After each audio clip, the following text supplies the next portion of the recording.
নমস্কার। গণমঞ্চ বার্তায় আমি কথা বলছি, সুশান রায়। আমাদের আজকের আলোচনার বিষয়, বকলমে রাষ্ট্রপতি শাসন জারি করে বাংলায় ভোট করছে বিজেপি। হ্যাঁ, ভোটটা বিজেপি করছে, নির্বাচন কমিশন করছে না। বিজেপি একটা রাজনৈতিক দল, সে যা যা চাইছে নির্বাচন কমিশন তাই করছে। ফলে বিষয়টা এরকম এসে দাঁড়ালো, নির্বাচন commission is equal to BJP. সুতরাং বিজেপি যা চাইছে নির্বাচন কমিশন তাই করছে। ঠিক যেমন বাংলায় এই মুহূর্তে প্রায় 250 কোম্পানি আধা সামরিক বাহিনীর জংলা পোশাক সশস্ত্র সদস্যরা মার্চ করছে। একটা যুদ্ধ ভাব, যেন ভয়ঙ্কর একটা কিছু পরিস্থিতি তৈরি হয়েছে পশ্চিমবাংলায়। আইন শৃঙ্খলা বলে এখানে কোনো কিছু অবশিষ্ট নেই।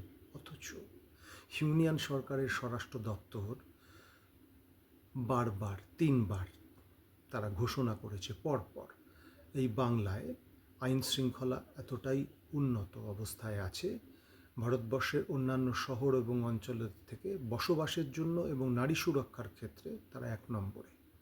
অথচ বাংলায় নাকি আইন শৃঙ্খলা নেই।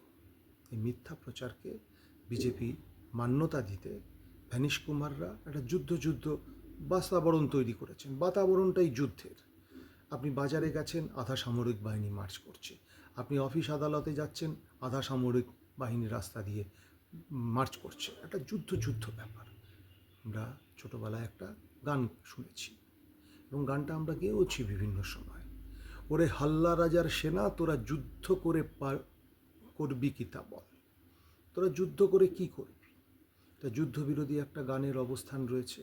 আমরা এই গানটা ঘুরিয়ে দিয়ে বলছি, বিজেপি তোরা আধা সামরিক বাহিনী নামিয়ে ভ্যানিশ কুমারদের দিয়ে ভোটার ভ্যানিশ করে দিয়ে ভোট করার পরিস্থিতি তৈরি করে, আমলাদের রাতোরাত যেখানে সেখানে বদলি করে, আরবিটারি বদলি করে দিয়ে তোরা কি পড়বি, কি পাবি? জিতবি না। জিততে বাপু তোমরা পারবে না। কারণ বাংলার মানুষ গণতন্ত্রপ্রিয় মানুষ, শুভবুদ্ধি সম্পন্ন মানুষ, গণতান্ত্রিক চেতনা সম্পন্ন মানুষ। একটা সিদ্ধান্ত তারা নিয়েছেন যে কোনো মূল্যে বাংলা বিদ্বেষী বিজেপিকে তারা ভোট দিয়ে জেতাবেন না। এই সিদ্ধান্তটা হয়ে গেছে। এবার কে কোন দল কতটা ভোট পাবে, কতটা কি পাবে না পাবে সেটা পরের কথা। বিজেপি ভোট পাচ্ছে না। বহু জায়গায় গত 2021 সালের নির্বাচনে যেখানে বিজেপি জিতেছিল, সেখানে বিজেপি এবার নিদারুণভাবে ধরাশায়ী হতে চলেছে। কারণ বাঙালি সিদ্ধান্ত নিয়েছে সেনা নামানো, আধা সামরিক বাহিনী নামানো, এমনকি ইউএন থেকেও যদি সেনাবাহিনী নামানো হয়, বাংলার ভোট এদিক ওদিক হবে না।